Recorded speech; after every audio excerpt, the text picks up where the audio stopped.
Assalamualaikum warahmatullahi wabarakatuh. Innal hamdalillah nahmaduhu wa nasta'inuhu wa nastaghfiruhu wa na'udzubillahi min syururi anfusina wa min sayyiati a'malina may yahdihillahu fala mudhillalah wa may yudhlil fala hadiyalah. Asyhadu an la ilaha illallah wa asyhadu anna Muhammadan abduhu wa rasuluh. Puji syukur kehadirat Allah Subhanahu wa taala yang telah memberikan nikmat iman, nikmat sehat kepada kita untuk berkuliah kembali di mata kuliah ekonomi manajerial. Tak lupa salawat serta salam selalu tercurah limpahkan kepada Nabi kita Nabi Muhammad SAW. Nah, izinkanlah kami kelompok 5 memperkenalkan diri yang anggotanya adalah Afsal, Peggy, Rian, dan Zahra. Nah, kelompok 5 ini akan membahas mengenai teori biaya. Untuk memulai presentasi, marilah kita buka dengan mengucap basmalah bersama-sama. Bismillahirrahmanirrahim. Yang pertama itu ada pengertian biaya, jenis-jenis biaya, dan karakteristik biaya yang akan disampaikan oleh saya sendiri ya. Pertama untuk pengertian biaya. Biaya dalam pengertian ekonomi ialah semua beban yang harus ditanggung untuk menyediakan suatu barang agar siap dipakai oleh konsumen. Nah, sementara biaya dalam pengertian produksi ialah semua beban yang harus ditanggung oleh produsen untuk menghasilkan suatu produksi. Nah, biaya produksi dapat meliputi unsur-unsur sebagai berikut. Yang pertama itu bahan baku atau bahan dasar termasuk bahan setengah jadi. Kedua, bahan-bahan pembantu atau penolong. Lalu ada upah tenaga kerja dari tenaga kerja kuli hingga direktur. Kemudian penyusutan peralatan produksi. Setelah itu uang modal dan sewa. Keenam itu biaya penunjang seperti biaya angkut, biaya administrasi, pemeliharaan, biaya listrik, hingga biaya keamanan dan asuransi. Ketujuh itu ada biaya pemasaran seperti biaya iklan. Nah, dan terakhir itu ada pajak. Ya, selanjutnya itu ada jenis-jenis biaya. Jenis biaya berdasarkan tujuan pengambilan suatu keputusan yaitu biaya relevan atau relevant cost, yaitu suatu biaya yang terjadi hanya saat suatu alternatif tindakan tertentu, namun tidak terjadi pada alternatif tindakan lainnya. Kemudian ada biaya tidak relevan atau irrelevant cost, yaitu merupakan suatu biaya yang tidak berbeda di antara alternatif tindakan yang ada. Kemudian ada jenis biaya yang berdasarkan perilaku, di mana dibagi menjadi 3, yaitu biaya tetap atau fixed cost. Biaya tetap merupakan suatu biaya yang jumlah totalnya akan tetap konstan. Kemudian ada biaya variabel atau variable cost, yaitu biaya yang jumlah totalnya dapat berubah secara sebanding dengan perubahan volume kegiatan atau aktivitasnya. Kemudian ada biaya semi variabel atau semi variable cost atau mixed cost, yaitu suatu biaya yang memiliki elemen biaya tetap akan tetapi memiliki biaya variabel di dalamnya. Karakteristik biaya. 1. Biaya eksplisit atau explicit cost. Berarti pengeluaran aktual perusahaan untuk memperkerjakan tenaga kerja, menyewa atau membeli input yang dibutuhkan dalam produksi. 2. Biaya implisit atau implicit cost. Berarti nilai input yang dimiliki dan digunakan oleh perusahaan dalam aktivitas produksinya sendiri. Untuk biaya eksplisit maupun implisit, perusahaan harus dipertimbangkan dalam mengukur biaya produksi, di antaranya memasukkan biaya alternatif atau biaya oportunitas, biaya ekonomis, biaya marginal, biaya tambahan. 3. Biaya alternatif atau opportunity cost. Definisinya, biaya mengenai kesempatan terlebih dahulu untuk mendapatkan bunga atau suatu pengembalian atas dana-dana investasi disebut sebagai biaya alternatif. Keempat, biaya akuntansi. Menurut Bastian dan Nurlela pada tahun 2006, akuntansi biaya merupakan bidang ilmu akuntansi yang berfungsi untuk mempelajari mengenai cara atau metode untuk mencatat, mengukur, hingga melaporkan informasi mengenai biaya-biaya yang digunakan selama proses produksi. Fungsi akuntansi biaya. 1. Penentuan harga pokok. Penentuan harga pokok atas suatu produk atau jasa yang dihasilkan oleh perusahaan. 2. Perencanaan dan pengendalian biaya. Dasar yang digunakan dalam estimasi biaya adalah data histori dengan mempertimbangkan faktor-faktor lain yang diprediksi akan mempengaruhi biaya. 3. Klasifikasi biaya. Klasifikasi biaya merupakan proses pengelompokan biaya berdasarkan tujuan dari informasi biaya yang disajikan. Berdasarkan fungsi pokok dari aktivitas perseroan. A. Biaya produksi, production cost, akumulasi dari semua biaya-biaya yang dibutuhkan dalam proses produksi dengan tujuan untuk menghasilkan suatu produk atau barang. B. Biaya pemasaran atau marketing expenses, biaya yang harus dikeluarkan untuk memastikan suatu produk terbeli oleh konsumen. C. Biaya administrasi dan umum, biaya-biaya yang digunakan untuk mengkoordinasikan kegiatan produksi dan pemasaran produk berdasarkan kegiatan atau volume produksi. Biaya produksi jangka pendek. Dalam hubungannya, tujuan biaya yaitu yang pertama biaya langsung. Biaya langsung merupakan biaya-biaya yang dapat diidentifikasi secara langsung pada suatu proses tertentu ataupun output tertentu. Kedua, biaya tidak langsung.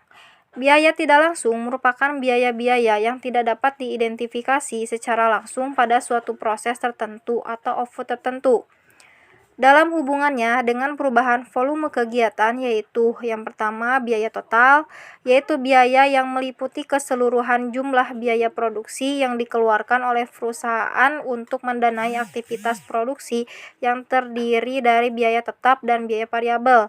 Yang kedua, biaya tetap, yaitu biaya yang besarnya tidak dipengaruhi oleh jumlah output yang dihasilkan. Ketiga, biaya variabel, yaitu keseluruhan biaya yang dikeluarkan oleh perusahaan dalam faktor produksi dan bersifat variabel atau dapat berubah-ubah sesuai dengan hasil produksi yang akan dihasilkan. Selanjutnya yaitu biaya total rata-rata. Biaya total rata-rata merupakan biaya yang apabila biaya total untuk memproduksi sejumlah barang tertentu dibagi dengan jumlah produksi oleh perusahaan. Biaya variabel rata-rata. Biaya variabel yang dibelanjakan untuk menghasilkan setiap unit produksi. Selanjutnya biaya marginal, kenaikan biaya produksi yang dikeluarkan untuk menambah satu unit output. Kurva biaya jangka pendek. Biaya tetap adalah biaya yang besarnya tidak berubah seiring dengan berubahnya jumlah produksi. Berapapun jumlah produksi akan mengalami kenaikan atau penurunan, maka jumlah biaya yang dikeluarkan adalah tetap. Biaya variabel adalah biaya yang besarnya berubah searah dengan berubahnya jumlah produksi. Itulah sebabnya kurva FC ini mengarah ke kanan atas. Baik, di sini ada bentuk kurva biaya jangka pendek, di mana kurva FC ini mengarah ke kanan atas. Selanjutnya, yang F biaya produksi jangka panjang, yaitu periode produksi, di mana produsen dapat mengubah faktor produksi tetap atau jangka waktu, di mana semua faktor produksi dapat mengalami perubahan. Dalam periode produksi jangka panjang, perusahaan dapat mengubah faktor produksi input tetap yang digunakan dalam proses produksi. Peminimuman biaya jangka panjang tergantung kepada dua faktor berikut. Yang pertama, tingkat produksi yang ingin dicapai. Yang kedua, sifat dari pilihan kapasitas pabrik yang tersedia. Faktor yang akan menentukan kapasitas produksi yang digunakan yaitu tingkat produksi yang akan dicapai serta sifat dari pilihan kapasitas pabrik yang tersedia.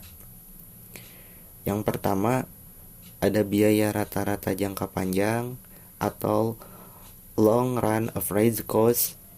Yang kedua, biaya marginal jangka pendek atau long run marginal cost. Yang ketiga, biaya total jangka panjang atau long run total cost. Selanjutnya, yang G, ada kurva biaya jangka panjang. Kurva LAC menunjukkan biaya produksi per unit terendah untuk setiap output pada setiap skala pabrik yang dapat digunakan. LAC menyinggung semua kurva biaya rata-rata jangka pendek, short run average cost, yang mencerminkan semua alternatif perencanaan skala yang dapat dibangun oleh perusahaan dalam jangka panjang. Selanjutnya yang H, ada teori produksi, fungsi produksi, isocost, dan isoquen. Produksi adalah suatu kegiatan memproses input atau faktor produksi menjadi suatu output. Produsen dalam melakukan kegiatan produksi mempunyai landasan teknis yang di dalam teori ekonomi yang disebut fungsi produksi. Fungsi produksi adalah suatu persamaan yang menunjukkan hubungan ketergantungan fungsional antara tingkat input yang digunakan dalam proses produksi dengan tingkat output yang dihasilkan. Fungsi produksi secara matematis dapat dinyatakan sebagai berikut. Q plus F, di mana ada K, L, R, T, di mana Q adalah output, K kapital atau modal, L labor atau tenaga kerja, R resources atau sumber daya, T adalah teknologi. Selanjutnya yang I, faktor-faktor produksi.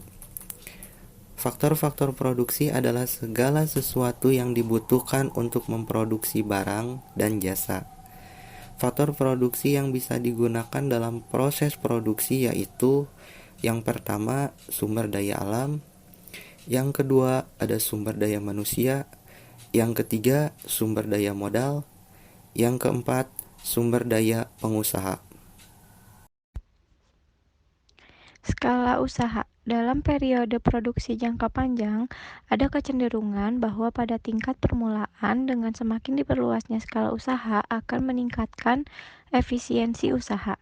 Tetapi mulai titik tertentu, perluasan usaha yang lebih lanjut akan berakibat semakin menurunnya efisiensi usaha secara keseluruhan. Skala ekonomi. Skala ekonomis merupakan suatu teori yang menggambarkan fenomena menurunnya biaya produksi per unit pada suatu perusahaan dibarengi dengan meningkatnya volume produksi atau output. Ada jenis-jenis skala ekonomi. Yang pertama, skala ekonomi internal. Suatu perusahaan dikatakan berhasil mencapai skala ekonomis internal apabila mampu mengurangi biaya dan meningkatkan volume produksi. Ada skala ekonomis eksternal. Suatu perusahaan dapat memperoleh keuntungan efisiensi dengan memanfaatkan faktor-faktor dari luar perusahaan. Skala tidak ekonomi. Skala tidak ekonomi terjadi ketika ukuran perusahaan berlebihan. Beberapa kemungkinan penyebab skala tidak ekonomi adalah: pertama, kerusakan pengendalian pengawasan. Yang kedua, pembuatan keputusan yang lamban sehubung dengan kelebihan ukuran administrasi. Yang ketiga, kekurangan motivasi karyawan. Apa yang menyebabkan skala ekonomi? Beberapa alasan menjelaskan mengapa perusahaan menghasilkan biaya per unit yang lebih rendah. Pertama, penghematan biaya dari pembelian input. Yang kedua, penyebaran biaya fungsi bisnis. Yang ketiga, penghematan biaya manajerial. Yang keempat, teknik produksi dan teknologi yang lebih canggih. Yang kelima, pembagian kerja dan spesialisasi. Kesimpulannya, hubungan-hubungan biaya memainkan peran kunci dalam hampir semua keputusan manajerial. Konsep-konsep biaya menunjukkan hubungan antara fungsi biaya dengan fungsi produksi dan beberapa hubungan jangka pendek dan jangka panjang. Walaupun konsep biaya relevan berbeda-beda, suatu keadaan dengan keadaan lainnya, tetapi ada beberapa hubungan yang umum ditemui dalam analisis biaya tersebut. Sekian presentasi dari kelompok kami. Mohon maaf bila ada kesalahan dan kekurangan. Terima kasih. Wassalamualaikum warahmatullahi wabarakatuh.